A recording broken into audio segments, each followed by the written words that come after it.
What's going on, guys? Welcome to another episode of for Shenmue the Animation. This is episode 11, and with me, as always, I have Blue Spade. Yeah, I'm surprised that we're already this this far, like this close to the end of the anime series right now, because I don't know. I really feel like that there's a lot more that we could see, considering that there are only two more episodes left. Yeah, it feels like the pacing slowed down again, because they did end up showing some things I was afraid they weren't going to show, or at least they implied it happened off screen, I guess. Mostly the stuff with Rio fighting in those tournaments. Mm-hmm. Yeah. So the episode picks up immediately after the last one, in which what was it? Shu Ying ends up helping Rio out, fighting off the Yellowheads, but at the same time, Yana Ju ends up getting abducted by his kidnappers. So Shu Ying ends up taking Rio to a nearby church in somewhere in the Kowloon area, and Shu Ying, of course, finally tells Rio her backstory of where she came from, what happened to her brother, and of course she still tells him not to follow in her brother's footsteps in vengeance. So instead, she tries to help him out by teaching him this elbow strike move that she's pretty good at. Yeah, which he does end up using that later. Yeah, he ends up using that a lot in this episode since then, which I don't know. It's like it's okay, but I didn't like the fact that he constantly kept using it over and over again. Like, I thought he would use it on a special occasion, fighting off that big guy. Yeah, he seemed to win some of the fights he was in pretty quickly. I think that might be where they kind of rushed through some things. Yeah. So it just leads to Rio with Yanda Ju pretty much captured by the Yellowheads. Rio and Ren, of course, try to find out where he's being held at. So they try asking around. Of course, they also ask Wong for help as well, and they lead him to an old acquaintance of Rio's father, who of course demonstrates to Rio on how to properly fight in the darkness without relying just mostly relying on his senses instead of his sight. Yeah, which Rio ends up mastering that pretty quickly. Mm-hmm. Yeah, I mean, this is what I meant. When I said that there could have been more to this, I just felt like this meeting just went by a little too fast, in my opinion, because it's this character, of course, finds out that Rio's father's been killed, and it takes him by surprise, and of course he tells Rio and Ren where to go next. But I really felt like that there could have been more to this conversation. Yeah, I did get the impression they were kind of some conversations were being cut short, and this kind of those things might have been rushed through a little bit. Mm-hmm. Yeah, and then of course Rio gets told to partake in this underground tournament in which he can get access to the Yellowheads hideout. So he gets an attention, I guess, from I guess an associate of the Yellowheads who takes note of Rio's abilities. So Rio just continues to fight in each of these tournaments, over and over again. But he keeps using that elbow move that Shu Ying taught him over and over again to beat his opponents, basically just in one shot every single time, which is kind of it's just, it kind of gets a little bit ridiculous to a point where just he's just overpowered at times, rather than just relying on his on his other fighting other styles rather than the same one that he keeps using. Yeah, we should also mention that before he participates in these tournaments, he decides, I guess, to go his separate ways from Ren. And Ren kind of like leaves for a little bit and I guess contemplates like what he should do next. And then Joy also decides to leave. I forget the reason why she does this. I think I don't know if it has something to do with her past, because we do see flashbacks of, I guess, her mother that died in some kind of a car explosion. I don't know if it's like, because I don't remember from the games. I guess maybe it's implying like her family was involved in like something, like she was involved in the mafia or some kind of criminal organization or something. She mentions her father is also involved, working with Londi's criminal organization, Okay, but apparently something might have happened which led to her mother being killed in the first place. But we never really get to find out. Maybe they might reveal it in the next episode, but as of right now, it's left a little bit ambiguous. But we just know like a little bit of like Joy's backstory in this episode. Yeah, so she basically decides to go back to Hong Kong.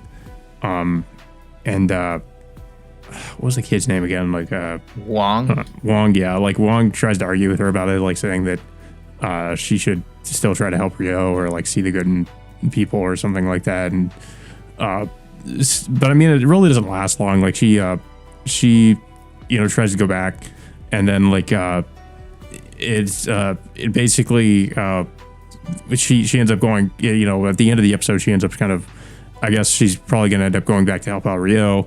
But what really like triggers this is that Wong, I guess, overhears a conversation that this guy's having about Rio. And the guy spots him and tries to chase him down. And then he ends up catching up with Joy and telling her about it. So now Joy is probably going to go help out Rio because, Rio's going to, she realizes, I guess, Rio's in more trouble than maybe she thought. Yeah. And of course, Rio is like just about to head into the Yellowhead territory or hideout or something like that, and then Ren catches up to him and then just takes it upon himself to beat up that informant that's taking Rio to this location.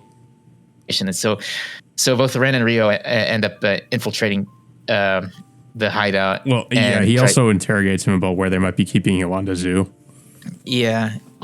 Supposedly, like he tries to tell him about like this underground dungeon or like this holding area, but unfortunately, like Ren and Rio find out that Yondaju's not there, and of course they're being led into a trap by I think what was it? Is Doni that big guy again? Yeah, I think so. I think I remember at this point in the game, this is where you're kind of like, this is a pretty lengthy segment of the game because you're going to all these different floors and I think looking for where Yolanda Ju might be and also running away from the Yellowhead gang. And there are some QTE segments, I think, when you're like running away from them. So I anticipate they're going to probably cut a lot of this out in the anime. Mm-hmm. Yeah. That's where the episode ends. I was actually kind of surprised that they ended up kind of all the stuff they ended up adapting, and there still is. I feel like there is some pacing issues here and there. Like they're not that significant, but they're noticeable, I think. But they do end up kind of covering more of the important stuff, from what I remember. So yeah, I don't. It seems like we have 2 more episodes to go. So it is possible they could still do this in 2 episodes, but I definitely think that the segment where Rio meets up with Shenhua for the first time is going to be dramatically cut. Speaking of Shenhua, she does make a very tiny appearance in this episode, like the last one, in which she gets back home and finds this note supposedly left by her father, pertaining about the 2 mirrors. Yeah, and then she was mentioning how he's at the quarry again, which is basically like hinting towards the ending of Shenmue 2. Mm-hmm. But yeah, I mean, we could just kind of have more of these segments with her in Bailu Village. I mean, they're not bad, but I just don't really feel like they had much, to be honest. I feel like you could have cut them out and we wouldn't have missed anything. Yeah, I mean, I don't know. I just don't know how they're gonna handle the last 2 episodes because we still have the final fight with Rio and Dooney or the big guy. Dooney. Yeah. And then we have the whole segment where they leave Kowloon, and then Rio ends up meeting up with Shenhua, and then there's a very, very long segment at the end of the game where you walk and talk with Shenhua, and you are basically traveling to Bailu Village. So I think they're definitely going to cut that down quite a bit. Yeah, I don't know how I feel about this, just because of how it like I said, like there's only like 2 episodes left, and I really felt like there could have been more with supposedly there could be more with Rio and Shenhua. If I'm predicting that they're gonna meet each other by the last episode, but it depends on how much they really cut of other things, maybe to make more time for the stuff with Shenhua, or I guess it depends, like if they're going to cut this content when Rio meets with Shenhua, or if they're going to cut more of stuff that happens before that, so they can just like have more time to do that at the end. Yeah, I mean, I thought it was an okay episode. It's just like I can kind of tell where they're cutting out content, and I mean, like it's not. It could have been worse. Like I guess that's kind of my overall opinion so far of the series is like as an adaptation. Like it could have been a lot worse. I think it's mostly okay for how it's adapting the game, but I kind of wish it did have a little bit more time to flesh out certain elements of the story, because as they do feel like they kind of gloss over a lot and they're kind of rushing through certain parts. I feel like, maybe not a full season, but if it had maybe a weird episode count, maybe like 17, 18 episodes or something, I think it would definitely like feel less rushed in some parts. Yeah, it's just ever since the Shenmue 2 segment of the story started, it slowed down, then quickened its pace at one point, and then slowed down again. I don't know. Like it's just the Shenmue 2 part of the story just kind of went all over the place in its pacing. Yeah, I was kind of afraid of that when we got to Shenmue 2.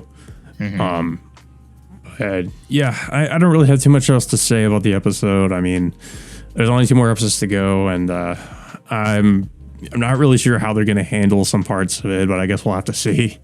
I don't know if you have anything else to say about it. I'm still more curious on whether or not that they might end up adapting Shenmue 3 for if they are planning on making another season for the show. I guess it kind of depends on how this one ends. If they like implied that there's going to be a continuation, but I mean at the same time, like if it ends the same way as the second game, I mean the second game also kind of obviously like ended on a little bit of a cliffhanger. So and we ended up waiting years and years and years and years for Shenmue 3. So I mean, the anime is pretty much just going to be adapting it the same way or doing it probably the same way as the game did. So, I mean, we could also interpret that as being like, oh, well, there might be a Shenmue 3 anime because the way the second game ends also, makes us think there was going to be more, which, there eventually was, but we ended up waiting a long time for it. So I don't know. I mean, it would be cool if we saw Shenmue 3 get adapted. And honestly, like if they did adapt Shenmue 3, that's one of the games I wouldn't care so much if they cut certain things out, because Shenmue 3 definitely has a lot of issues when it comes to really its own pacing, because you do spend quite a bit of time in Shenmue 3 in Bailu Village, and there's a lot of grindy elements to Shenmue 3 because it had decided to add like more RPG grinding mechanics to it. So I wouldn't mind if they definitely cut out a lot of stuff when it comes to adapting Shenmue 3 if they ever do that. Well, I guess we'll have to wait. We'll have to see how this unfolds in the next 2 episodes. We can pretty much imagine like how it's going to end, but I just need to know for sure like how whether or not it's going to be adapted properly, or if they're just going to end up rushing this. Yeah, I guess we'll have to see. But yeah, that all being said, until next time, we will see you all later.